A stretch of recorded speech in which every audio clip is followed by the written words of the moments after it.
সবাইকে জয় যিশু।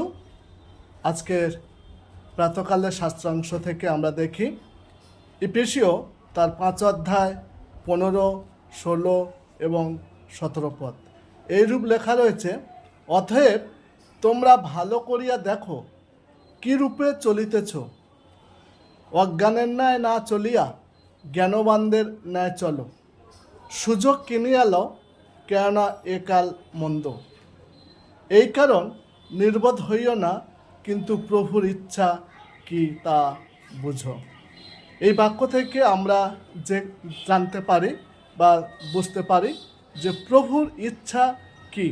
আমরা আধ্যাত্মিকভাবে যদি আমরা চলি, তাহলে আমরা ঈশ্বরের ইচ্ছা আমরা বুঝতে পারবো। সেটাই আমাদেরকে আজকের ঈশ্বরের বাক্য আমাদেরকে এটাই বলছে, যেন আমরা ঈশ্বরের বাধ্য হয়ে চলি, তাহলে আমরা ঈশ্বরের ইচ্ছা মতন চলি, তাহলে আমরা ঠিক জীবনযাপন করতে পারবো। ঈশ্বর তার আপন বাক্যে সবাইকে আশীর্বাদ করুন। আমেন।